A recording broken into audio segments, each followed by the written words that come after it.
नीतीश कुमार जी के पास कोई विजन नहीं है, ना एनडीए कभी चाहेंगे। बिहार में मल्ला का बेटा डिप्टी सीएम बनेंगे सरकार बनने का, और ये घोषणा के साथ हम लोग चुनाव लड़ेंगे। भी अगर 30 सीट अगर बिहार का अगर निकाल दीजिएगा तो मोदी जी का सरकार नहीं है दिल्ली में। अगर झंडा बुलंद करने की बात हो तो हिंदुस्तान से जाके निकल कर हम अमेरिका तक जाके अपनी झंडा बुलंद करेंगे। सबके समन्वय अच्छा हो तो राज आगे बढ़ेंगे, अगर सबका समन्वय अगर अच्छा ना हो तो निश्चित तौर पर राज नहीं आगे बढ़ेंगे। 2010 में नीतीश जी का रोल है कि नीतीश जी ने अच्छा काम करके साबित कर दिया कि बिहार में मैंने अच्छा काम किया और बिहार के जनता ने सही मायने में उनको चुना। NBC 24 के managing director Mustafa Hussain sir और NBC 24 के डायरेक्टर मुमताज हुसैन सर से भी अनुरोध करूंगी कृपया दीप प्रज्वलन में भागीदारी दें। साथ ही साथ editor mister Firoz Alam sir से भी मैं अनुरोध करूंगी इस दीप प्रज्वलन का हिस्सा बने। और उपस्थित सभी श्रोतागण और हमारे गणमान्य अतिथि, हम सभी इस भावना के साथ दीप प्रज्वलित करेंगे कि इस ज्ञान की ज्योति के साथ हम सभी ज्ञान की तरफ बढ़ें और अंधकार से प्रकाश की ओर चले।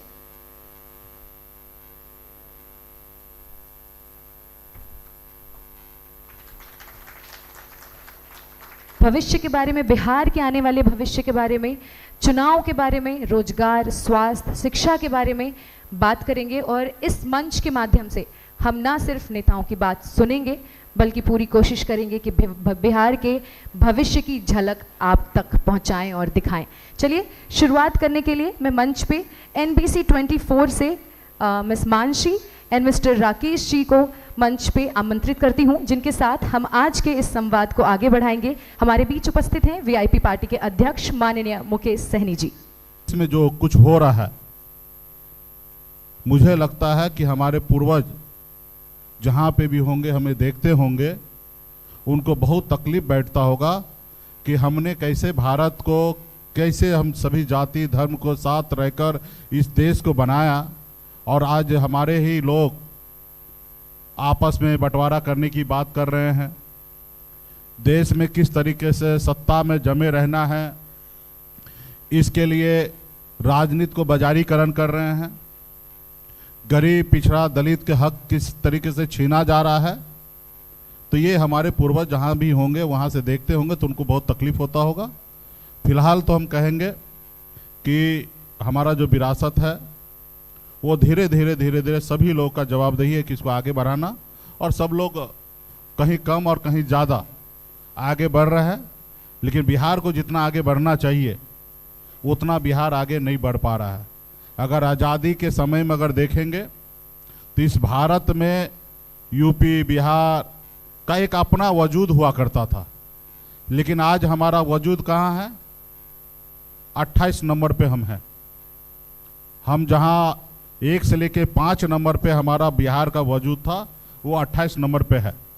तो मेरा मानना है कि जितना फास्ट हमको बढ़ना चाहिए, या हमसे पीछे रहने वाले लोग जितना तेज़ी से आगे बढ़े हैं उतना तेज़ी से हम नहीं बढ़े हैं। कहीं ना कहीं हम पीछे जा रहे हैं। हमें आने वाला समय में हम दूसरे से सीख कर, कैसे दूसरे लोग कितने अच्छे काम करके आगे बढ़ रहे हैं, उनसे सीख कर हमें भी आगे बढ़ने का पूरा अधिकार है। आज बिहार के बड़े संख्या में हमारे बिहार के युवा दूसरे प्रदेश में जाके नौकरी करना पड़ रहा है, मात्र 10,000 12,000 रुपये का तनख्वाह पे। किसी दूसरे राज्य के लोगों को मैं नहीं सुन रहा हूं कि बिहार में मजदूरी करने के लिए आ रहे हैं। तो हमें, आज मैं खुद कहूं कि 18 साल की उम्र में, जिस उम्र में मुझे खेलना कूदना था, परिवार के साथ रहना था, उस उम्र में अपने घर से 2000 किलोमीटर दूर जाके हमें मजदूरी करना पड़ा।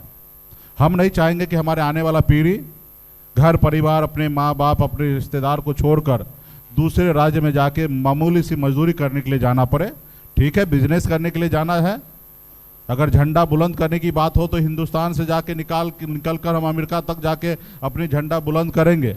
लेकिन मजदूरी करने के लिए हमको लगता है कि हिंदुस्तान में, बिहार में ही खुद रहकर हमें काम करने की जरूरी है। तो देखिए, परसेप्शन बनाया जा रहा है। हमने कहा ना, बिहार जितना पहले टॉप 5 में हुआ करता था, लेकिन आज अगर 26वां 27वां नंबर पे जाने के बाद आप ये नहीं कह सकते कि बिहार बहुत बदला है। अब जिन्होंने जो भी काम किए उनके ऊपर अभी हम कटाक्ष नहीं करेंगे। ये सबकी जवाबदेही है कि बिहार आगे बढ़े। सिर्फ राजनेता का ही काम नहीं है, राजनेता का काम है, ब्यूरोक्रेट का काम है, आम जनता का काम है। सबके समन्वय अच्छा हो तो राज आगे बढ़ेंगे। अगर सबका समन्वय अगर अच्छा ना हो तो निश्चित तौर पर राज नहीं आगे बढ़ेंगे। आज नीतीश कुमार जी, हम लोग उनको अपना अभिभावक मानते हैं, और जहां से उन्होंने अपने बिहार को आगे बढ़ाने के लिए उन्होंने स्टार्ट किया है 2005 से, उनका स्टार्टिंग बहुत अच्छा रहा। 2005 में नीतीश जी को बिहार मिला और लोगों ने एक उम्मीद से दिए। लोगों को लगा कि बिहार में बदलाव होना चाहिए, और लोगों ने बदलाव किया, क्योंकि एंड ऑफ द जाके लोकतंत्र में जनता मालिक है। अब मालिक ने सही निर्णय लिया और नीतीश जी को बैठाए गद्दी पे। 2005 से लेकर 2012 में निश्चित तौर पे इसमें कोई किंतु परंतु नहीं है कि बिहार डेवलप हुआ। और 2010 में नीतीश कुमार जी अपने दम पर बिहार में पुनः सरकार में आए। पहली बार तो सरकार को परिवर्तन करना था तो नीतीश जी आए। नीतीश जी का कोई रोल नहीं है, जनता ने नीतीश जी को चुना। 2010 में नीतीश जी का रोल है कि नीतीश जी ने अच्छा काम करके साबित कर दिया कि बिहार में मैंने अच्छा काम किया, और बिहार के जनता ने सही मायने में उनको चुना। लेकिन 2015 में क्या हुआ? नीतीश कुमार जी का भरोसा जो है जनता पे छूट गया। वो लालू जी के सहारे बिहार में सरकार बनाए। अगर लालू जी का अगर बैसाखी नहीं होता तो बिहार में नीतीश कुमार मुख्यमंत्री नहीं बनते। एक परिस्थिति ऐसा आया कि लालू जी के सहयोग से नीतीश कुमार मुख्यमंत्री बने। फिर 2020 में क्या हुआ? 2020 में नीतीश कुमार जी 42 विधायक पे सिमट गए। अगर बीजेपी और वीआईपी पार्टी का समर्थन नहीं होता तो नीतीश कुमार बिहार के मुख्यमंत्री नहीं बनते।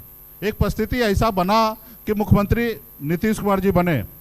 और 2012 के बाद 13 से जब से मोदी जी से लड़ाई लड़े, डिनर उन्होंने कैंसिल किया, उसके बाद आप देखिए उनको हर हालत में कुर्सी पे रहना है, चाहे वो काम करे या ना करे, उनको कुर्सी पे रहना है। अभी इतना तबीयत अस्वस्थ है, अभी जाके उपचार कराना चाहिए, इलाज कराना चाहिए, अपने आने वाला पीढ़ी को देना चाहिए। जो ऊर्जा में से 2005 में वो काम किए होंगे वो ऊर्जा उनके शरीर में नहीं है। आज जो ऊर्जा मेरे शरीर में है, ये ऊर्जा आने वाला 25 साल के बाद नहीं होने वाला है। जब मैं नीतीश जी की उम्र पे आऊँगा, 75 साल का उम्र मेरा जब होगा, तो जो शक्ति ताकत हमारे अभी बाजू में है वो नहीं रहने वाला है। जो विजन अभी आज है, कुछ कर गुजरने का क्षमता रखते हैं, लेकिन जब 75 साल के उम्र होंगे तो कभी कभी ख्याल में आएगा कि हम कितना दिन इस भारत में हैं, इस धरती पे हैं। तो आज नीतीश जी को सिर्फ कुर्सी से प्यारा है और बिहार के जनता से उनको कोई लेना देना नहीं है। मेरा नीतीश जी से यही आग्रह होगा आपके मन से कि रिटायरमेंट आपके विभाग में, सरकार में 60 साल पे है। आप देखिए कि कहाँ पहुँच गए हैं। आपको यहाँ पे रिटायरमेंट लेना चाहिए, और आपका जो विरासत है, कर्पूरी ठाकुर जी, जयप्रकाश जी, ये विरासत जो है वो हम लोग ही लेके चलेंगे, क्योंकि आप का जो विरासत है, जो आप लोग जो लड़ाई लड़के आए, उसको हम लोग एडॉप्ट करके चल रहे हैं। आप जब छात्र राजनीति करते थे तो आप किससे लड़ते थे? यही भारतीय जनता पार्टी, यही आरएसएस से लड़ाई लड़ते थे। ये विचारधारा कभी भी आपका नहीं रहा। आज वहाँ पे जाके आप राजनीति कर रहे हैं, तो ये वो आपके विरासत को कभी आगे लेके नहीं जाएंगे। हम लोगों का है। अभी नीतीश जी ने, लालू जी की सरकार ने बिहार में अति पिछड़ा को आरक्षण 18 से बढ़ा के 25% किए, लेकिन लोगों ने रुकवा दिया। तो आने वाला समय में हमारा मानना है कि हम लोग लड़ाई लड़कर 18% से आरक्षण बढ़ा के 25 करेंगे। और ये किसका विचार है? ये नीतीश जी का विचार है, और इस विचार को हम ही लोग पूरा कर सकते हैं। तो ऐसे जगह पे नीतीश जी को अपना विरासत जो है ना, हम लोग को सौंपना चाहिए, अपना आशीर्वाद देना चाहिए और रिटायरमेंट होना चाहिए। हम लोग को सौंपना चाहिए। तेजस्वी है, मुकेश सहनी है, चिराग पासवान जी हैं। लेकिन मुकेश जी, नीतीश जी तो फिर से नारा दे रहे हैं कि 2025 से 30 फिर से नीतीश, और तेजस्वी यादव जी कह रहे हैं कि 2005 से 25 बहुत हुआ नीतीश। सही बात है। तो किस मुद्दे को लेकर आप लोग चुनाव में जाएंगे? जनता को कैसे आप लोग अपने पक्ष में करने की कोशिश करेंगे? क्योंकि आप लोग देख रहे हैं कि नीतीश कुमार लगातार घोषणाएं कर रहे हैं, और आप लोग कह रहे हैं कि यही महागठबंधन जो तेजस्वी यादव की जो योजनाएं हैं उसकी नकल कर रहे हैं। 20 साल के बाद भी अगर महागठबंधन अगर बिहार के समस्या को देखकर और बिहार में आने वाला हम कुछ योजना लाएंगे, ये अगर घोषणा हम लोगों ने किया और उसके बावजूद भी अगर नीतीश कुमार जी को हम लोगों का घोषणा का सहारा लेकर, अभी आपने कहा ना कि घोषणा का लाइन लगा रहे हैं जी और कर रहे हैं, जी 20 साल सत्ता में रहने के बाद भी ये जरूरी है आपको? जी यानी कि आपके काम पे आपको खुद को भरोसा नहीं है। जी अगर आपके काम पे अगर आपको खुद को भरोसा होता तो चुनाव के समय में जी आप ये नहीं करते। जी चुनाव के समय में सरकार जो है वोटर को लुभाने के लिए सब चीज किया जाता है, जी सत्ता में जो रहते हैं। और पूरा जब 2014 से लेके अभी तक देखिए यही ट्रेंड है जी कि वोटर को लुभाने की बात हो रहा है। अभी भी नीतीश कुमार जी ने क्या किया, 10-10 हजार रुपया एक परिवार से देने का जी निर्णय लिया और जी। दे भी रहे हैं। जी और ये हमारा घोषणा क्या कि माए बहन मान योजना जो हर माता बहन को 2,500 रुपया हर महीना हम लोग देंगे, जी इन्हीं को बदल के उन्होंने 10,000 रुपया एक परिवार को जीविका के थ्रू वो देने का निर्णय लिया और दे रहे हैं। जी और उसके बाद कह रहे हैं जी। कि हम समीक्षा करेंगे, जी उसके बाद 2 लाख रुपया देंगे। जी आप 20 साल सत्ता में रहने के बाद भी आपको समीक्षा करना है। जी 20 साल आप लंबा समय होता है जी और आपको समीक्षा करने की जरूरी है कि बिहार में क्या दिक्कत है। जी अरे अगर 2 लाख रुपया लागू करना तो आप दीजिए।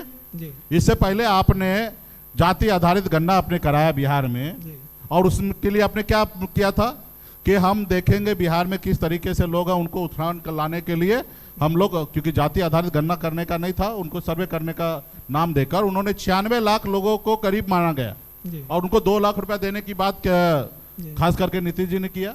कहाँ गया वो 2 लाख रुपया? और आज चुनाव के समय में आप लोगों को तरह तरह का योजना हम लोग कॉपी करके आप दे रहे हैं, तो कहीं ना कहीं आपने काम नहीं किया। जी। आपको भी एहसास है कि जनता आपको भूलना चाह रहा है, जनता आपको कुर्सी से हटाना चाह रहा है। अंतिम आवर में खास करके बीजेपी का सोच है जी कि बिहार में तरक्की हो ना हो, बिहार के लोगों को काम हो ना हो, बिहार के युवा बिहार में रहे ना रहे, उससे उसको कोई फर्क नहीं पड़ता है। सिर्फ दिल्ली के लिए बिहार में 40 लोकसभा सीट है, बीजेपी कैसे भी सरकार में रहकर 40 में से मैक्सिमम सीट बिहार से जीतकर ताकि दिल्ली में सरकार में बना रहे। जी आज भी अगर 30 सीट अगर बिहार का अगर निकाल दीजिएगा तो मोदी जी का सरकार नहीं है दिल्ली में। जी तो सिर्फ दिल्ली में रहने के लिए बिहार के हमारे युवा को बलिदान दे रहे हैं, गरीब किसान को बलिदान दे रहे हैं। जी तो ये सिर्फ बिहार में कर रहे, बिहार में उनको काम से कोई लेना देना है ही नहीं। जी सिर्फ बिहार के लोगों को गुमराह करने के लिए मोदी जी आते हैं समय समय पर। जी यहाँ के लोगों को रोजगार के लिए, उद्योग के लिए, काम के लिए कोई उसके पास ब्लूप्रिंट नहीं है। जी ले- ये 10 लाख नौकरी किनके शासनकाल में मिला? बस खत्म। ये रोजगार किसने दिया? बस हो गया। नीतीश कुमार जी के पास कोई विजन नहीं है, ना एनडीए के भी चाहेंगे। ये तो जब नीतीश कुमार जी लालू जी के साथ गए और उनको लड़ना था तो लालू जी के विचार से लोगों को रोजगार दिया। नहीं तो यही नीतीश कुमार जी ने तेजस्वी जी को क्या कहा कि पैसा अपने बाप के घर से लाएंगे। हाँ, लेकिन नौकरी देने का सिलसिला जारी है। लेकिन आप देखिएगा 5-5 महीना से 6-6 महीना से लोगों को तनख्वाह नहीं मिल रहा है। भाई बिहार किस तरीके से चल रहा है, भगवान भरोसे चल रहा है। अगर बिहार सरकार का वित्तीय का हिसाब किताब जनता के सामने अगर रख देंगे ना तो पूरा देश जो है ना चौंक जाएंगे। और आने वाला समय में हम लोग जब सिस्टम में आएंगे और बिहार को जनता को बताएंगे, ऊपर से चौखट जैसे कितना अच्छा दिखता, रंग पेंट होकर रहता, लेकिन दीमक जो है ना अंदर से खोखला कर देते, उसी तरीके से बिहार सरकार का खजाना है, अंदर से खोखला हो चुका है। जिस तरीके से इन्होंने योजना बना रहे हैं, जिस तरीके से पैसा बांट रहे, उनको भी लग रहा है कि हमको सरकार में तो रहना नहीं है, अगला जो सरकार आएंगे वो करेंगे, कहां से क्या करना है। तो हम लोग आने वाले समय में हमको प्लान बन चुका है, हम लोग आएंगे तो कुछ करेंगे जिसको बिहार को आगे लेके जाएंगे। लेकिन नीतीश जी आज की तारीख में लोगों को लुभा के वोट लेना चाह रहे हैं और जनता बिहार के समझ चुका है कि अभी उनके झांसे में नहीं आएंगे और बिहार में बदलाव होगा। और वही नारा के साथ आएंगे जो नारा में 2015 में बीजेपी का नारा था। हाँ, बदलाव होगा। और वही हमने कहा ना, नारा लेके वही आएंगे जिस नारा के साथ 2015 में बीजेपी आए थे, नीतीश कुमार जी से लड़ाई लड़ रहे थे, वही नारा के साथ हम लोग आने वाले समय में आएंगे। लेकिन आप तो मुकेश जी, एक छोटा सा सवाल, आप तो मोदी जी के लिए जान देने की बात करते हैं। अब मेरा देखिए, संदर्भ आप समझ रहे होंगे मेरा संदर्भ आप समझ रहे होंगे कि आप मोदी जी के लिए अगर देश के प्रधानमंत्री अगर हमारा जान ले, हाँ। और आप सबको जानकारी है कि मैं बॉम्बे में रह रहा था, एक बेहतर जिंदगी जी रहा था। जी मैं बिहार में नेता बनने के लिए नहीं आया था, जी जी मैं अपने समाज को अधिकार दिलाने के लिए मैं आया था। जी जी हमने एक आंदोलन किया बिहार में कि बंगाल में जब निषाद समाज को आरक्षण है, जब दिल्ली में निषाद समाज को आरक्षण है एससी का, निषाद समाज के सभी उपजाति बिन बेलदा नुनिया मला चाय तियर बनपर गोरी केवट, जी। उनको अगर आरक्षण है तो बिहार में भी होना चाहिए। जी। और इसके लिए हमने आंदोलन किया, और आंदोलन करते करते मैं एक पॉलिटिकल पार्टी बना के इस मुकाम तक आया हूँ। जी। लेकिन मेरा सोच और सपना तो यही है ना कि निषाद को रिजर्वेशन मिले, जी और इतना बड़ा उपकार अगर कोई कर दे, जी और ये उपकार तो आज की तारीख में भारत सरकार ही कर सकता है। जी अब भारत सरकार मोदी जी है, जी। तो मोदी जी अगर ये उपकार करेंगे तो जी। इसके बदले में वो जो चाहिए वो उनको हम देने के लिए तैयार हैं। तो वो आप- उनको पैसा चाहिए तो पैसा देने के लिए तैयार है, उनको जान चाहिए तो जान देने के लिए आप तैयार है। एनडीए में भी वो- शामिल हो सकते हैं वो अगर जो निषाद- कहेंगे, देखिए हाँ कुछ काम करने के बदले में एवज में अगर उनको कुछ चाहिए हाँ तो हम सब चीज देने के लिए तैयार हैं। बा- उसका ऑप्शन है हाँ, पैसा, हम्म, मेरा जान, जी और जो आप कह रहे हैं कि एनडीए में जाने का, अगर वो जी। कहेंगे कि इसके बदले में कीजिए, यानी कि इसका तो मतलब होता है घूस। जी अगर वो घूस में अगर ये सब चीज मांगे हाँ, तो हम देने के लिए तैयार है। जैसे शादी में दहेज लेते हैं, अच्छा पैसा नहीं लेके गाड़ी ले लेते हैं, नहीं पैसा तो नहीं आप- लेके घर ले आप लेते हैं। तो निषाद ये- समाज के लिए शुरू से लड़ते रहे ये दहेज लेना अच्छी बात नहीं है, लेकिन बहुत सारे लड़का परिवार ऐसा होता है कि दहेज नहीं लेके इसके बदले में 4 चक्का गाड़ी ले लेंगे, मोटरसाइकिल ले लेंगे, घर ले लेंगे। तो उसी तरीके से अगर मोदी जी को जी। जो चीज चाहिए ना, जी हम सब चीज उनको देने के लिए तैयार है। मेरा जान भी मांगेंगे देंगे, हमको आरक्षण वो लागू करें। दरभंगा का जो मामला था, तो राहुल गांधी जी थे, तेजस्वी यादव जी थे, पीएम मोदी की मां को कुछ अपशब्द कहा गया। जी। अभी वैशाली से एक मामला वायरल हो रहा है कि तेजस्वी जी वहां थे, एक भाजपा विधायक ने उसको ट्वीट भी किया है और पीएम को गाली दी गई है। तो ये क्या पूरा मामला है? देखिए, पिछली बार जब हमारा वोटर अधिकार यात्रा था, जी उस समय में कार्यक्रम चल रहा था, जी हम लोग उस मंच पे नहीं थे, जी और हम लोग वहाँ पे दरभंगा में रात को पहुंचे, 7 बजे। जी और ये जो वीडियो हमने देखा वो 3-4 बजे का वीडियो था, ठीक है। जी जो उन समय में भी किसी ने भीड़ के हिस्सा कोई गाली दे दिए। जी कल रात में भी वही हुआ कि भीड़ जी। के हिस्सा में से किसी ने गाली दिया। जी। ऐसा नहीं था कि सब लोग हमारे निमंत्रण पे आए थे। जी और ये गाली देना परंपरा जो है वो हमारे भारत के लिए, हिंदुस्तान के लिए, बिहार के लिए सही नहीं है, जी। और भी देश के प्रधानमंत्री जी के माँ के लिए, ठीक है। जी। इस बात से मैं भी आहत हूँ, दुखी हूँ जी कि गाली नहीं देना चाहिए। जी और दूसरी बात कि उस भीड़ में किसने गाली दिया है, जी हम भी मानते हैं कि भीड़ अगर हमारे लोग हैं, अगर उनको गाली देंगे तो हमारा नुकसान होगा, जी। तो हम तो कतई नहीं कर सकते हैं। जी लेकिन फायदा किसका है? जी जो ट्वीट कर रहे हैं या प्रेस कॉन्फ्रेंस कर रहे हैं, वो जी। भारतीय जनता पार्टी का इससे फायदा है। जी तो हम तो कहेंगे कि उन्हीं के लोग आके गाली दे रहे हैं।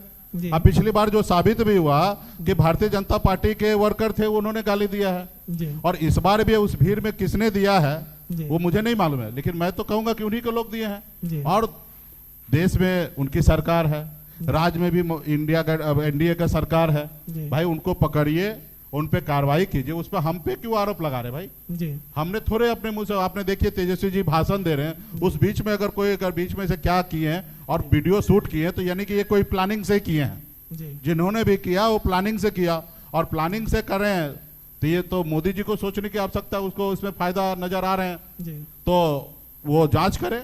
और दूसरी बात, मैं हिंदुस्तान में 44 साल का उम्र हुआ है, हम इससे पहले अटल जी को भी मैं भाषण सुनता था, अटल जी का भी काम मैं नजदीकी से मैंने देखा है।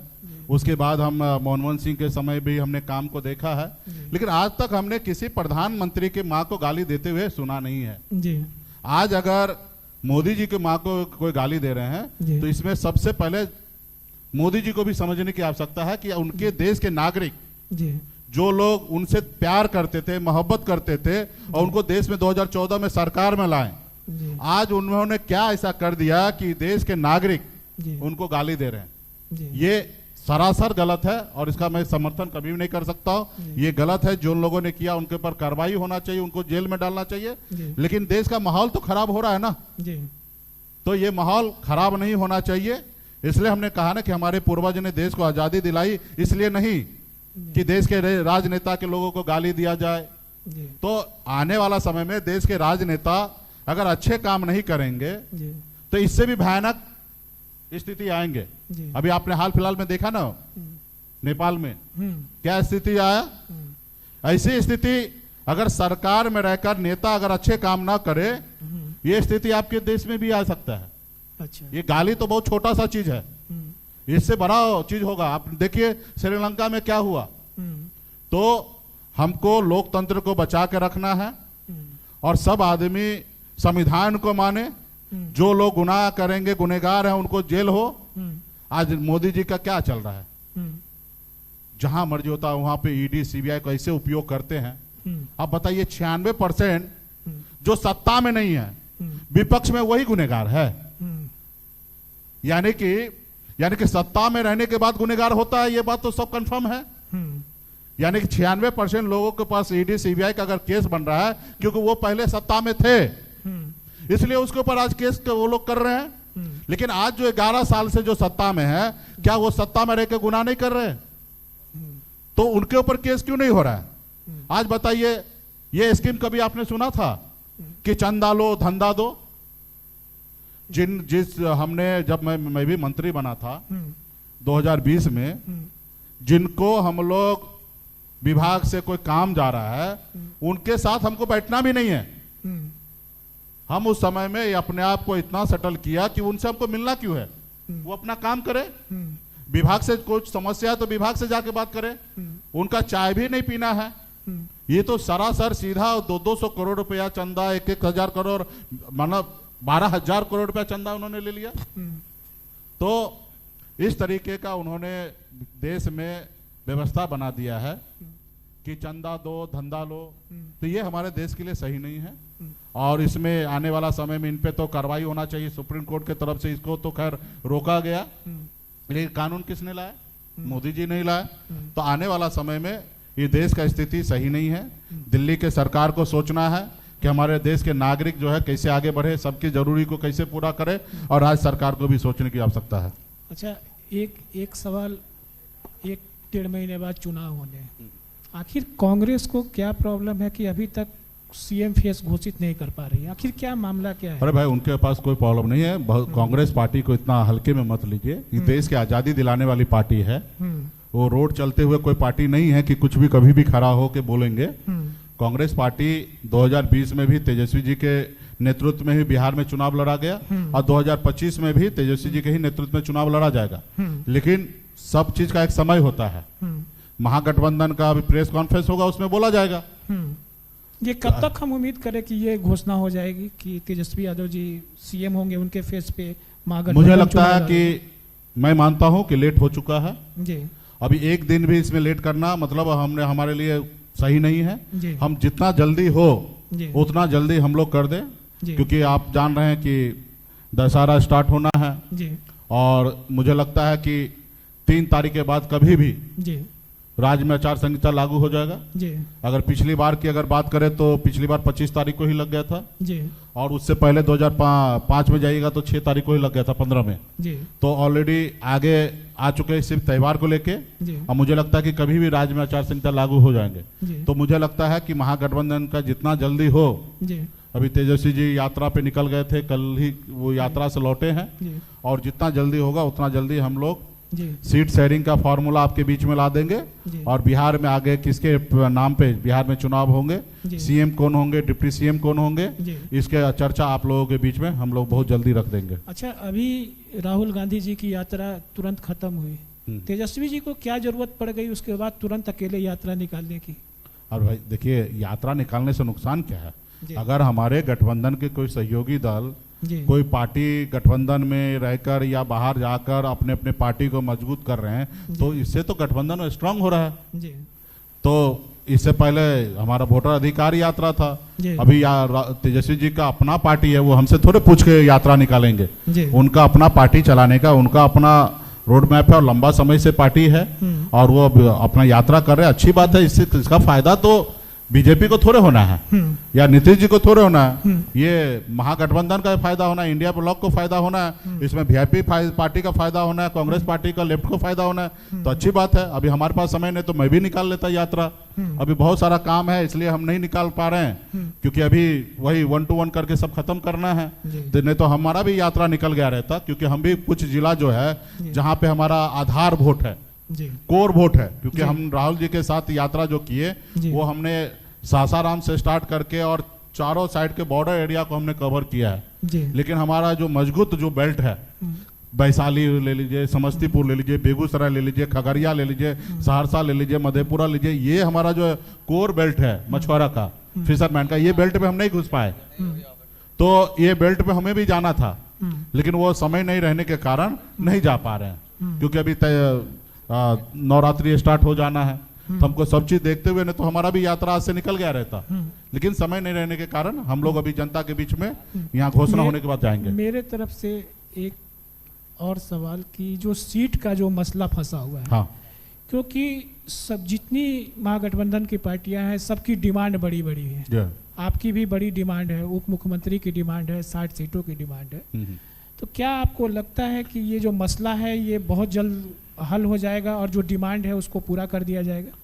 देखिए, हम जितने भी इंडिया ब्लॉक में नेता हैं सबको पता है कि 243 सीट ही है जी, और सभी नेता को पर्सनली पता है जी कि मेरे बाजू में कितना ताकत है जी, हमारे पास जनाधार क्या है, हमारे साथ समर्थक कितना है, ये सब नेता को पता है जी। भले हम आपके कैमरा के सामने में एक्सेप्ट ना करें जी, लेकिन अंदर आत्मा को पता है कि मेरी ताकत क्या है जी, और ये भी पता है कि 243 ही है जी, और ये भी पता है कि अकेले 243 सीट पर अगर मुकेश सहनी लड़े जी, तो रिजल्ट जो है 0 होना है। जी, कांग्रेस पार्टी 243 लड़ेंगे तो उनका भी रिजल्ट 0 होना है जी, और आरजेडी भी अगर अकेले 243 पर लड़े तो रिजल्ट 0 है। 2-4 सीट कहीं जीत गए तो जीत गए, जी, या लेफ्ट भी अगर लड़ेंगे तो रिजल्ट 0 होना है। जी, तो ये बात तो पता ही है, जी, लेकिन सबको एडजस्टमेंट करके आगे बढ़ेंगे जी, और इसमें अगर गलती होगा, जी, कुछ भी गलती होगा जी, तो इसका नुकसान जो है ना किसी एक दल का नहीं होगा, जी, सभी दल का होगा। जी, तो मुझे लगता है कि गलती करने का गुंजाइश नहीं है। अगर आदरणीय लालू प्रसाद जी का विचार को अगर जमीन पे लाना है, जी, गरीब पिछड़ा दलित के साथ अगर न्याय करना है जी, तो राजनेता जो भी है गलती करेंगे तो पछताएंगे। जी। जैसे 2020 में गलती करके लोगों ने पछताया, उस समय में गठबंधन टूट गया और कुछ सीट को अगर एडजस्टमेंट सब आदमी लोग कर देते तो 2020 में सरकार बन गया रहता। तेजस्वी जी बिहार के मुख्यमंत्री होते और मुकेश सनफ मल्ला जो है डिप्टी सीएम होते। जी, तो इससे क्या हुआ कि उनको भी नुकसान हुआ, मुख्यमंत्री नहीं बन पाए, और मेरा भी नुकसान हुआ कि डिप्टी सीएम नहीं बन पाए, और जिनके साथ गए उनकी सरकार तो बना दी, उनको मुख्यमंत्री बना दिए, वो अजगर सांप के जैसे उन्होंने हमें निकल गया। जी, तो मुझे इतना पता है कि फिर से उनके वहां पे जाएंगे, उनको सरकार बनाने के लिए फिर से वो निकल जाएंगे। हाँ, चाहे वो 1 साल में निकले या 2 साल में निकले, हाँ, निकलना उनको तय है। हाँ, और हमको मालूम है कि कुछ ही दिन के लिए हो सकता लाभ हो सकता है वहां पे, जी, लेकिन गठबंधन तो निश्चित तौर पे उसका सबको नुकसान होगा। तो इस बार गलती हम भी नहीं करेंगे, गठबंधन का और भी साथी नहीं करेंगे। सीट हमारे पास पर्याप्त है और कम लड़कर ज्यादा बेहतर रिजल्ट बना लेना, ज्यादा सीट जीत लेना, 250 सीट कैसे जीत लेना है वो टारगेट बना के हम लोग चल रहे हैं। तो हम लोग ये मान के चले कि मुकेश सहनी महागठबंधन के साथ ही चुनाव लड़ेंगे?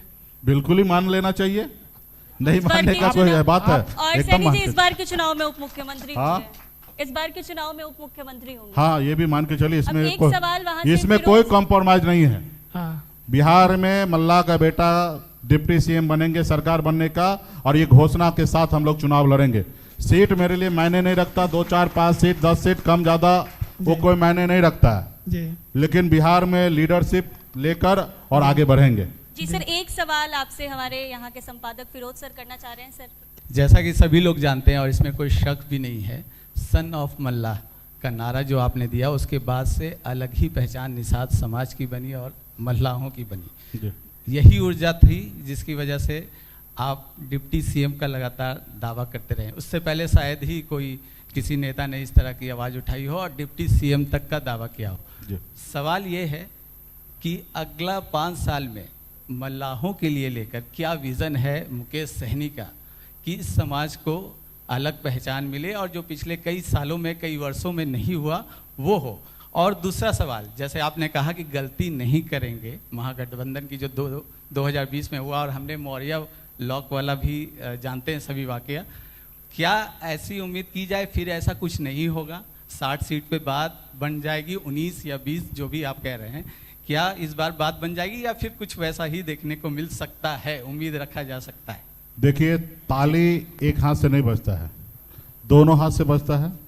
अगर पिछली बार गठबंधन टूटा तो कुछ गलती हमारे सहयोगी दल का भी रहा, कुछ गलती हमारा भी रहा। हमारा गलती इतना ही है कि हमने तुरंत रिएक्ट कर लिया, बाकी गलती तो हमारे सहयोगी दल के द्वारा ही हुआ। प्रेस कॉन्फ्रेंस में मेरा नंबर नहीं डिक्लेयर करना, घोषणा नहीं करना, ये अपने आप में गलती था और मुझे इस बात को बंद कमरे में सॉर्ट आउट करना चाहिए था। हमने तभी का तभी रिएक्ट किया, क्योंकि मल्ला का बेटा है ना, पीठ पीछे कुछ नहीं करता, सीधा सामने करता है। तो क्योंकि हम लोग फूलन देवी के वंशज हैं, वीरांगना अमर शहीद जुब्बा सैनी के वंशज हैं जो अंग्रेज को मार के भगाए देश से, तो हम लोग रिएक्ट तुरंत कर लेते हैं। तो मुझे लगता है मेरे तरफ से वही गलती रहा और तो ये दोनों हाथ से ताली बजा इसलिए हुआ। और इस बार हमारे सहयोगी दल और हमें भी सोच समझ के चलना है कि गलती नहीं करना है और गठबंधन में रहकर बिहार में सरकार बनाना है और इसके लिए काम करना है। आप निषाद समाज की बात कर रहे हैं, निषाद समाज तो हमारा अपना परिवार है, उन्हीं के अधिकार के लिए मैंने बॉम्बे के ऐशो आराम जिंदगी को छोड़कर मैं यहाँ पे आज काम कर रहा हूँ। आज मैं पावर में नहीं जाने के बाद भी बिहार में निषाद समाज को मैंने बहुत कुछ दिया है। निषाद समाज का क्या पहचान था कि ये बिंद का टोला है, ये मल्ला का टोला, ये सहनी का टोला, ये केवट का टोला है। यहाँ पे चुनाव के समय में 500 रुपया बांट दो, दारू बांट दो, चिकन बांट दो और यहाँ का वोट आप खरीद सकते हो। आज हमने ये परिभाषा बदला है बिहार में। आज कोई भी राजनेता, कोई भी गांव का नेता हो या पटना का नेता, ये न भी उसके दिमाग से भ्रम निकल चुका है कि मल्ला का बेटा का वोट बिकेगा। उनको ये पता है कि मल्ला का वोट अगर मिलेगा तो मुकेश सहनी जहां होगा वहीं पे वोट मिलना है। तो ये एक तो सबसे बड़ी हमने अपनी पहचान बनाया है। कल तक निषाद मल्ला बोलने के लिए खास करके नए जनरेशन के लोग जो थे वो अपने आप में हिचकिचाते थे कि मैं कैसे बोलूं, लेकिन आज बिहार में नहीं पूरा देश में सन ऑफ मल्ला जो है एक ब्रांड बन गया। आज लोग गर्व से कहते हैं कि मैं सन ऑफ मल्ला हूं। तो ये अपने आप में एक बड़ा परिवर्तन हुआ है और निश्चित तौर पे उनके लिए मैं बेहतर सपना देखा है और उस सपना को साकार करेंगे। बिहार में जो 3.25 लाख करोड़ का जो बजट बनता है, उस बजट में बिहार में अगर 11% पॉपुलेशन अगर हम हैं तो 11% हिस्सेदारी भी हमारी है और उस 11 खजाना में सरकार में आने के बाद वो 11% उस खजाना से हमारे लोगों को भी अधिकार मिले, इसके लिए हम काम करेंगे। हाँ, ये नहीं हम करेंगे इस खजाना से किसी का अधिकार मार कर उनको दे दे और वहाँ पे मेरा जो अधिकार है वो हम लेंगे। अभी तक वो खजाना से 2-3% भी हमको नहीं मिल पाता है, दूसरे लोग लूट रहे हैं। तो इस बार पहली बार ऐसा होगा कि उस खजाना से हमारा जो अधिकार है वो हमको मिलेगा। जैसे पिछली बार हम मंत्री बने, विभाग का 200-250 करोड़ रुपया खर्चा करने में दम तोड़ देता था, उस विभाग में हजारों करोड़ रुपया में खर्चा करने का निर्णय लिया और मैंने किया। एक एक यूनिवर्सिटी मैंने बनाया, 1100 करोड़ रुपया का हमने एक एक टेंडर निकलवाया था। तो ये हमारा काम करने का स्टाइल है, हमें सारा अधिकार हमको मिले। आज बताइए, देश में मछुआरा के लिए एक स्कीम मोदी जी चला रहे हैं जो लीन सीजन के नाम से चल रहा है कि जून, जुलाई, अगस्त 3 महीने में मछुआरा को मछली मारने का अधिकार नहीं दिया जा रहा है, छीन लिया गया है भारत सरकार के द्वारा कि अगर ऐसे समय में अगर आप मछली मारोगे तो आप पे कानूनी कार्रवाई हो सकता है। तो सही बात है, क्योंकि भारत सरकार ऐसा निर्णय लिए है, इसलिए क्योंकि उस समय में मछली जो है वो अंडा देने का समय होता है, इसलिए वो चाहते हैं कि मछली का जो है ना उत्पाद है ना कम नहीं गिरे और वो सही रहे। तो ठीक है, आपने निर्णय बनाया, सही है, लेकिन उनका मुआवजा क्या है? मात्र 500 रुपये। आप बताइए, ऐसा कौन परिवार जो है 1 महीना काम ना करे, उनका 500 रुपये में घर चलेगा? भाई 500 रुपये में किसी का घर चल सकता है क्या आज के समय में 1 महीना? तो आप बताइए मोदी जी क्या दे रहे हैं? तो हमारा है कि बिहार में हम अपनी सरकार बनाएंगे और ये 500 से बढ़ाकर हम 5000 रुपया करेंगे। ये हमारा स्कीम होगा। बिल्कुल। चलिए, अब मल्लाहों की तो बात हो गई, अब बात कर लेते हैं तू डाल डाल मैं पात पात।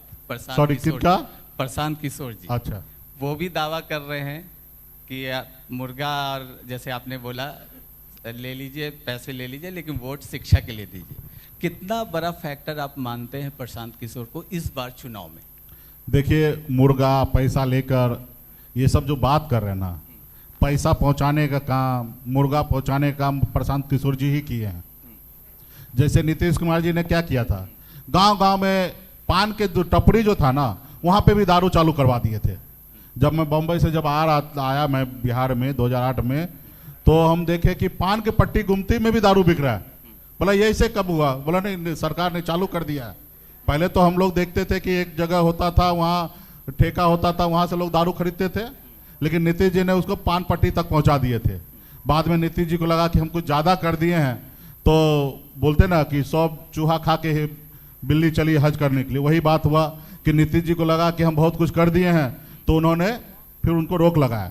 तो ये पैसा लेकर, दारू लेकर राजनीति को बाजारीकरण किसने किया? प्रशांत किशोर जी ने। उन्होंने खुद कहा है कि हम एक एक पॉलिटिकल पार्टी को कुछ आइडिया देते तो 100-100 करोड़ रुपया लेते हैं। आप बताइए, आइडिया देके 100-100 करोड़ रुपया ले रहे हैं, तो वो पॉलिटिकल पार्टी कहाँ से लाएंगे पैसा? कोई पॉलिटिकल पार्टी के पास ऐसा कोई कानून है क्या कि पैसा अपने ऑफिस में छापिए? ऐसा कोई नहीं है। पैसा अगर आने का एक ही रास्ता है पॉलिटिकल पार्टी का, जनता के बीच में काम में से पैसा चोरी करना, करप्शन करना। अगर किसी राजनेता के पास पैसा आ जाए तो ये मान लीजिए कि उन्होंने कुछ ना कुछ घपलाबाजी किया है, नहीं तो आज तो हमारी जिंदगी सिर्फ 35,000 रुपये पे चल रहा है। पूर्व मंत्री के नाते, पूर्व एमएलसी के नाते हमको 35,000 का पेंशन मिल रहा है। ये तो हमारा पहले हमने संघर्ष करके, मजदूरी करके हमने पैसा कमाया, उसी से घर परिवार चल रहा है। कुछ जगह से कुछ भाड़ा किराया आ रहा तो उससे घर चल रहा है, नहीं तो ये 35,000 से क्या होने वाला है? ठीक है ना। तो इसीलिए आज प्रशांत किशोर जी के पास पूरे बिहार में तकरीबन 800 से 1,000 एम्प्लॉय काम कर रहे हैं। वो कहाँ से आ रहा पैसा? और जो लोग उनके लिए पैसा लगा रहे हैं वो क्या करेंगे? अगर इतना ही, अगर वो जो लोग लगा रहे हैं उनका अगर इतना ही अच्छा मन है तो स्कूल बनाएं, कॉलेज बनाएं, मंदिर बनाएं, मस्जिद बनाएं, अच्छे काम करें, किसी गरीब के बच्चे की शादी कराएं। प्रशांत किशोर को क्यों दे रहे हैं पैसा? 14-14 करोड़ रुपया, 50-50 करोड़ रुपया सुनने के लिए आ रहा है कि जो कंपनी घाटे में है वो भी पैसा दे रहा है, 14-14 करोड़ रुपया उनको चंदा दे रहे हैं। हमको तो कोई नहीं आ रहा है चंदा देने के लिए, हम लोग तो मांग रहे हैं। जबकि आज देखिएगा कि हमारा एक आधार, हम अपने दम पर बिहार में राजनीति कर रहे हैं। हमारे पास पूंजी है, 11% का वोट है, जो प्रशांत किशोर के 1% का भी वोट का किसी को पूंजी नहीं दिख रहा है। वो दिख रहा है कि बैंक लोन, यानी कि वहां से उठा लो, वहां से उठा लो, वहां से उठा लो। अब बैंक लोन लेके कोई भी कारोबार जो है ना वो सक्सेसफुल नहीं होता है। कब बंद हो जाए वो कारखाना, कंपनी, वो उनको मालिक को भी नहीं पता रहेगा। लेकिन जिनके पास अपना पूंजी है वो जल्दी बंद नहीं होगा। तो आज हमारा अपना पूंजी है, तब कोई हमको 5,000-50,000 रुपये चंदा नहीं दे रहा है। हाँ, कुछ लोग खर्चा कर रहे हैं, जिनको कल विधायक बनना है, पार्टी में रहना है, तो लोग गांव गांव में खर्च कर रहे हैं, लेकिन हमको पार्टी में कोई चंदा नहीं दे रहे हैं। तो मुझे लगता है कि बिहार के जनता को हकीकत समझने की जरूरी है। बड़ा अजीब स्थिति है। एनडीए वाले कहते हैं प्रशांत किशोर को कि महागठबंधन की बी टीम है, और महागठबंधन वाले कहते हैं कि एनडीए की बी टीम है। और देखिए, मैं प्रशांत किशोर को किसी का टीम नहीं बना रहा हूँ। प्रशांत किशोर जी को मैं किसी का टीम नहीं बना रहा हूँ कि वो एनडीए और महागठबंधन, हमको ये बोलना नहीं है। प्रशांत किशोर जो काम कर रहे हैं वो काम से जो मेरे को झलक के आ रहा, आपने पूछा इसलिए हमने जवाब दिया, नहीं पूछते तो नहीं जवाब देते। और जो हमको अपने मन में जो हमको एहसास है वो हम बात रख रहे हैं। प्रशांत किशोर बिहार के राजनीति को बाजारीकरण कर रहे हैं, पैसे के दम पर राजनीति करना चाह रहे हैं। अगर पैसे के दम पर अगर राजनीति करेंगे इस देश के लोग, फिर अडानी, अंबानी, ये लोग ही देश को चलाएंगे। फिर मल्ला का बेटा, एक गरीब यादव बेटा लालू प्रसाद कभी नहीं बन पाते। अगर लोकतंत्र है तो जनता मालिक है, तो ही हम क्यों चुनाव लड़ने के लिए एक सीमा तय करते कि आप विधायक का लड़ना है तो 70 लाख ही खर्चा कर सकते हो, लोकसभा लड़ना है तो 80-90 लाख रुपए ही खर्चा कर सकते हो। कहाँ चुनाव आयोग कह रहे कि 10 करोड़ 20 करोड़ रुपया खर्चा कर सकते हो? अगर ऐसा अगर हो जाए तो फिर तो कोई भी बन के आ जाएंगे। तो राजनीति को बाजारीकरण नहीं होना चाहिए, ये मेरा मानना है। जनता हमेशा मालिक रहना चाहिए और जनता के कामों पे, उनके उम्मीद पे खरा उतरना चाहिए हर नेता को। और जब जनता को एहसास हो कि अच्छे काम किए तो उनको दोबारा रिपीट करना चाहिए। जनता को लोग ये अच्छा काम नहीं किया उसको उतार देना चाहिए। पैसे के दम पर राजनीति नहीं होना चाहिए। जी सर, तो ऐसे में आज हम इस मंच पर हैं विधानसभा चुनाव के बारे में चर्चा करने के लिए। तो चुनाव नजदीक है, बस कुछ ही दिनों में तारीखों का भी ऐलान हो जाएगा। तो महागठबंधन में आपकी सीट बंटवारे की डील हो गई क्या? ऑलमोस्ट हम लोग बहुत सारा बात हम लोग कर लिए हैं और आपने देखा कि काफ़ी हम लोगों ने हमेशा बैठकर चर्चा किया है। कुछ चीज़ें जो है रुका हुआ है, आने वाला समय में वो हम लोग कर लेंगे और बहुत जल्दी कर लेंगे। इंटरनल हम लोग कह सकते कि 90% हम लोगों का इंटरनल ब्लूप्रिंट रेडी हो चुका है। 10% है, हमको लगता है कि 2-4-5 दिन, हमने कहा पहले भी, जितना लेट हो रहा वो अच्छा नहीं है, जल्द से जल्द वो निपटा लेंगे। जो आपकी डिमांड है महागठबंधन में सीट को लेकर, तो वो मिलने को तैयार है क्या? मिलना तय है, कम ज़्यादा जो भी होगा हम लोग भी उसके लिए भी तैयार है। ये तो पता ना 243 सीट, हमने कई मंच से हमने कहा थोड़ा सा जहां हम लोग पीछे हट सकते, दूसरे सहयोगी को एडजस्टमेंट कर सकते हैं, वो सब हम लोग करेंगे। जी सर, एक तरफ तो आप सन ऑफ मल्ला कहे जाते हैं, निषाद समाज की बात करते नजर आते हैं, उस समाज के आरक्षण और उनको आगे बढ़ाने की बात करते हैं।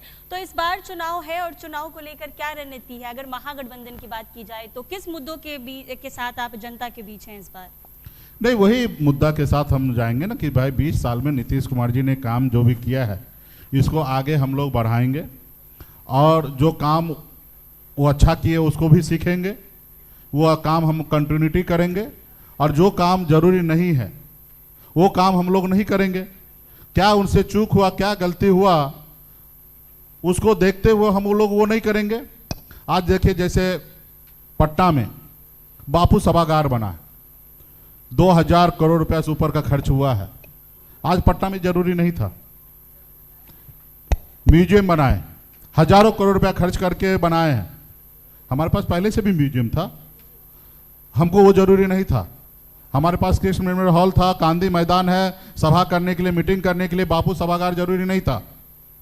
ये पैसा को बिहार में फैक्ट्री लगाने के लिए उपयोग करना चाहिए था। 2 हाथ को रोजगार मिले इसके लिए हमें काम करना चाहिए था। हमारे बिहार को जो टैलेंट है दूसरे राज्य में जाके भटक रहा है, उनको अपने राज्य में सब्सिडी देकर बहुत सारा पॉलिसी बनाकर उनको इस राज्य में कैसे काम मिले उसके लिए हमको काम करना था। आज देखिएगा तो इसके नाम पे पूरे बिहार में भ्रष्टाचार बहुत बड़े पैमाने पे हो रहा है। इसमें करप्शन होता किसी को दिखता भी नहीं है और करप्शन हो रहा है और सरकार को 2% 3% मिलना है। 97% पैसा डेड, मतलब उसको कोई उपयोग ही नहीं है। आज बता दें कि जो बापू सभागार के लिए जितने पैसे खर्च किए हैं, अगर हम उनका इंटरेस्ट तो छोड़ दीजिए, जितना आज की तारीख में उनका मेंटेनेंस का खर्चा है सरकार का, उतना उसे आमदनी नहीं हो रहा है। आज चलिए आप वाल्मीकि नगर में, वहां पे आपने 100 बेड का आप 4 बिल्डिंग आपने बना दिया, वहां ऑडिटोरियम बना दिया, सब चीज बना दिया, लेकिन वहां पे उपयोग क्या हो रहा है? कुछ उपयोग नहीं हो रहा है। मतलब जितना हम मेंटेनेंस करेंगे उतना भी पैसा हमको वहां से इनकम नहीं होगा। तो सरकार पैसा बर्बाद करने के लिए थोड़े बैठा है। आप लोगों को दीजिए चलाने के लिए, बहुत सारे लोगों को कुछ पॉलिसी बना रहे हैं वो बनाइए ताकि उद्योग आए, हॉस्पिटल बने उसके लिए सब्सिडी दीजिए, आप होटल बने उसके लिए सब्सिडी दीजिए। आप कहाँ से बिजनेस चलाने के लिए बैठे भाई? आप सरकार चलाइए। और वो इसलिए कर रहे हैं क्योंकि वहाँ पे करप्शन ज़्यादा हो। तो ये आने वाले समय में जो चीज़ें उन लोगों ने गलती किया वो गलती हम लोगों को नहीं दोहराना है। सनी जी, एक सवाल और होगा आपसे और आखिरी सवाल होगा। जिस तरीके से अभी उद्योग की बात की जाए तो अभी एक बड़ा ऐलान मुख्यमंत्री नीतीश कुमार ने किया है कि 1000 लोगों को नौकरी दीजिए और मुफ्त में जमीन लेकर जाइए, तो इस पर क्या कहेंगे आप? ये तो 20 साल पहले करना चाहिए था। ये काम सब जो आज कर रहे हैं ना, यही समस्या है ना, ये 20 साल पहले करना चाहिए। यानी कि 20 साल लग गए उनको सीखने में ही, अब क्या करेंगे? इससे बेहतर पॉलिसी हमारे पास है, हम लोग सरकार में आएंगे तो इससे बेहतर करेंगे। मतलब NBC 24 के प्लेटफॉर्म से आप ऐलान करते हैं कि इस बार बिहार में बदलाव होगा और महागठबंधन की सरकार बनेगी, तेजस्वी यादव मुख्यमंत्री होंगे और मुकेश सहनी जी उप मुख्यमंत्री होंगे। जी हाँ, बिल्कुल ही। और मैं जनता से, आपके मंच से मैं जनता से भी अपील करूंगा कि हम लोग युवा हैं, हम लोग पे भरोसा कीजिए। आज मेरे बारे में अगर देखते होंगे, सोचते होंगे, तो मैं एक गरीब परिवार में जन्म लिया, 18 साल की उम्र में मुंबई जैसे शहर गया, 900 रुपया महीने पे नौकरी करता था, 30 रुपया रोज पर मजदूरी कर अपने जिंदगी में जितना मैंने तरक्की पाया उसी तरीके से अगर मुंबई का ज़िंदगी को छोड़कर बिहार में आया हूँ, जो अपने ज़िंदगी में मैंने जो तरक्की पाया, मैं बिहार के तरक्की के लिए वही सेम रफ्तार में बिहार की तरक्की कैसे आगे बढ़े, उसके लिए मैं आने वाला समय में काम करूंगा। सिर्फ एक बार मौका दीजिए। जी सैनी जी, आपने मुंबई की बात कर दी है, तो मुंबई से राजनीति में आना ये कैसे सोच लिया आपने? नहीं, हमने कहा ना कि ये कोई प्लानिंग करके नहीं आया। मेरे लिए कह सकते कि इसको एक हादसा ही कह सकते हैं, लेकिन अभी सुकून मिलता है, अच्छा लगता है कि जो काम कर रहे हैं वो बहुत अच्छा है। इससे हमारे लोगों को खुशी, नाम, फेम, सब चीज़, इज्जत मिल रहा है। तो ये एक हादसा था, समाज को अधिकार के लिए लड़ाई लड़ने के लिए आए, आंदोलन किए, और एक परिस्थिति बना जो हम दूसरे को वोट दे देते थे और फिर उन्हीं के पास जाके हमको गिराना पड़ता था, और फिर वो हमको वोट लेकर फिर भूल जाते थे कि मुकेश सहनी क्या है। 5 साल के बाद फिर उनके पास गिराना पड़ता था। तो हमने सोचा कि बाबा साहब ने जो हमको अधिकार दिया संविधान में कि अपने वोट का दम पर राज्य में आप सरकार बना सकते हो, तो हमने पॉलिटिकल पार्टी बनाकर इस बार जो होगा अपने वोट के दम पर सरकार बनाएंगे। और सरकार बनाएंगे तो किसी के पास गिराने के लिए थोड़े जाएंगे।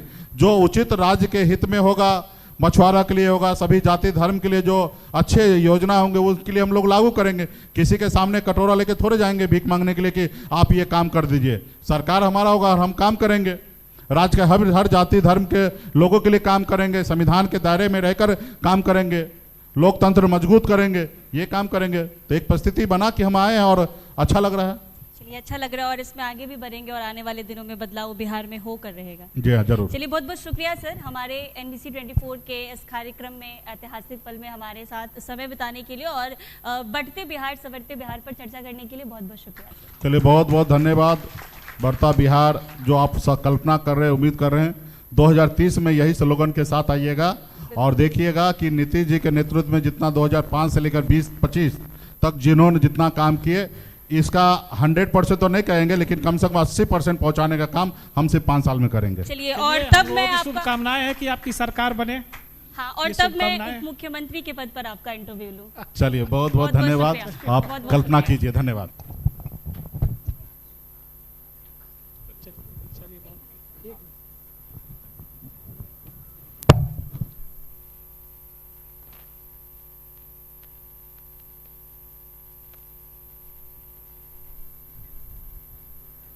हेलो, मैं MD सर और डायरेक्टर सर दोनों से अनुरोध करूंगी, हमारे बीच उपस्थित माननीय मुकेश सहनी जी को मोमेंटो के साथ हम अलविदा कहेंगे। और आज के इस मंथन के लिए बहुत बहुत धन्यवाद। काफ़ी ज़ोरदार डिस्कशन हो रहा था आने वाले विधानसभा चुनाव को लेके, CM और डिप्टी CM बनने को लेके। मैं ज़ोरदार तालियों के साथ धन्यवाद कहना चाहूँगी VIP पार्टी के अध्यक्ष माननीय मुकेश सहनी जी का।